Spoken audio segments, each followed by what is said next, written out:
یہ تو ساری میں نے بات آپ کو کر لیا کہ ہمارا اپنا خیال ہمیں اس حقیقت سے کتنا دور لے جاتا ہے، اور اس کو انعام والوں کو راستے کو پہچانے کے لیے ہم کہاں غلطی کر جاتے ہیں۔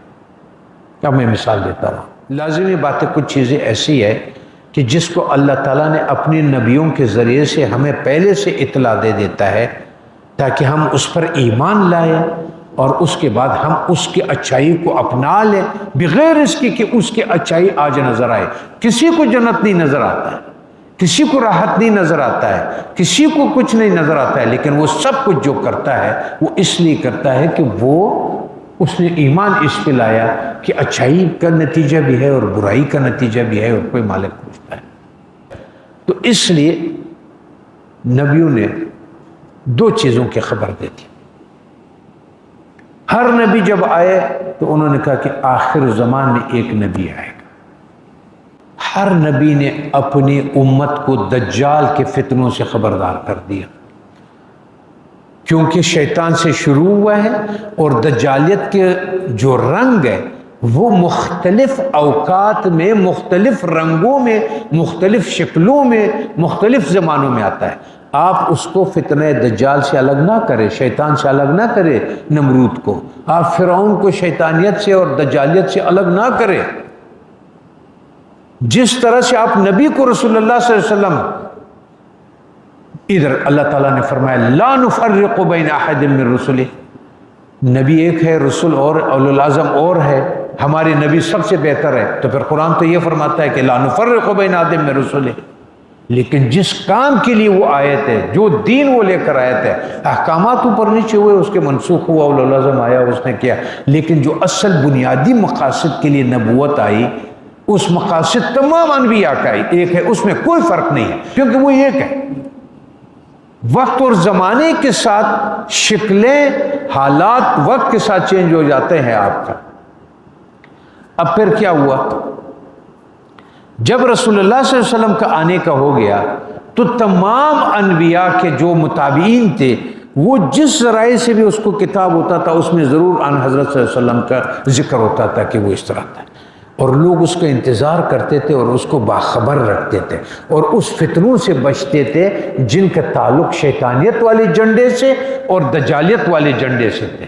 اس لیے رسول اللہ صلی اللہ علیہ وسلم نے فرمایا کوئی نبی ایسا نہیں آیا جس نے فتنہ دجال سے اپنی امت کو خبردار نہ کیا ہو، میں بھی آپ کو خبردار کر دیتا ہوں۔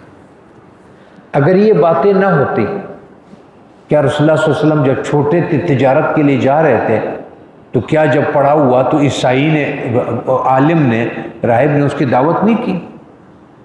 جب اس کی دعوت کی اور رات کو دعوت پر آ گئے تو انہوں نے جب دیکھا بولا وہ بچہ کدھر ہے، تو ان عرب قافلے والوں نے کہہ دیا کہ یہ عرب بچے کو تو ہم نے چوکیداری کے لیے ادھر چھوڑ دیا۔ بولا دعوت تو میں نے اس کے لیے کی تھی، اس کو بلایا۔ بہرحال اس کو مختصراً اس کو بلایا، انہوں نے اپنے ساتھ بٹھا دیا، تو ان کے سے کیا کہا کہ اس کو شام نہ لے جاؤ، اگر شام والوں کو یہ پتہ چل جائے کہ یہ بچہ کون ہے تو تمہیں نقصان کرے گا یا اس کو نقصان پہنچائے، اس کو میرے پاس ادھر ہی چھوڑ۔ اب یہ کیا تھا، ان کے پچھلے علوم پر جو اللہ تعالیٰ نے اس کے رہنمائی کی تھی، اس علوم کے تحت اس آدمی نے اس کو پہچان لیا کہ یہ ہے صحیح۔ اب آپ 5000 سال کتاب بدھسٹوں کا اور ہندوؤں کا دیکھ لیں، اس میں لکھا ہوا ہے کہ ان کی زبان میں جب آپ ترجمہ کرتے ہیں تو ان کی کتاب میں یہ لکھا ہوا ہے کہ ایک محمد نام صلی اللہ علیہ وسلم عرب کے ریگستان میں ایک غار میں پیدا ہوگا، وہ آئے گا، اللہ ایک مقدس فرشتے کے ذریعے سے اس سے رابطہ قائم کرے گا۔ جب اس سے رابطہ قائم کرے گا تو پھر کیا ہوگا، تم سارے لوگ اپنے یہ چھوڑ چھاڑ کر کے ان پہ ایمان لانا ان کا۔ آپ نے کسی عیسائی کو دیکھا، کیا عیسائیوں کی کتاب میں نہیں آیا کہ وہ آیا ہے؟ کیا مدینہ منورے میں اس عالم نے اپنی بھائی کو نہیں بھیجا کہ جاؤ مکے میں دیکھ لو کہ اس طرح خبر آئے؟ جب اس کا بھائی آیا تو اس کے بھائی نے کیا کہا کہ وہی علامات سارے ہیں کہ جو اس میں کتابوں میں آیا ہوا ہے۔ بولا پھر کیا کرنا ہے؟ تو بڑے بھائی نے کہا مخالفت کرنی ہے۔ تو اس نے بولا کہ کیوں مخالفت کرنی ہے؟ انہوں نے کہا پھر میرے اور آپ کا یہ سرداری کا کیا ہوگا، یہ جو بڑے لوگ پیسے لے آتے ہیں، لوگ یہ لے آتے ہیں وہ لے آتے ہیں۔ انہوں نے کتاب میں تبدیلی کر دیا، قلیلۃ، ایک بڑے تھوڑی چیز سے اس کو مولانا کہتا ہے کہ وہ اس کو تعویل کرتا ہے، قرآن کو چینج کرنے کی کوشش کرتا ہے، اپنا نہیں کرنا چاہتا ہے۔ اس طرح سے جب ان حضرت صلی اللہ علیہ وسلم آ گئے، نبوت اس پر ختم ہو گئی، پھر ان حضرت صلی اللہ علیہ وسلم نے ہمارے لیے بہت ساری چیزوں کو قیامت تک کے لیے بیان کر دیا کہ ہم اسے فائدہ اٹھائے۔ اب وہ ایک مکمل طور پہ ہو گئے۔ اب مجھے کیا ڈر ہے؟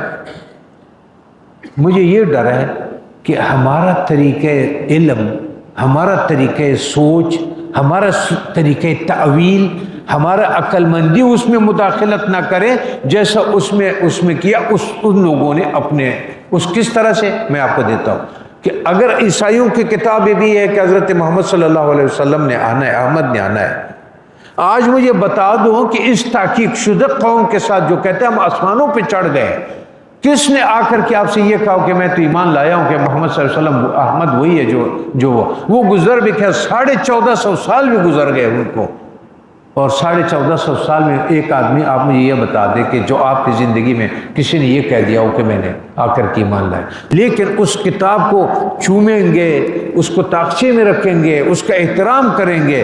ہمارا اسی طرح سے ایسا نہ ہو کہ اس قوم کا معاملہ ہمارے ساتھ بھی اس طرح ہو جائے، ہمارا بھی معاملہ اس طرح ہو جائے جیسے اس قوم کے ساتھ ہوا کہ بہت سارے فتنے بھی اور بہت سارے انعام والے لوگ بھی ہمیں مل جائے، لیکن ہم اپنے وقتی حالات کی وجہ سے ان سے اسی طرح محروم رہے جس طرح سے وہ لوگ محروم رہے۔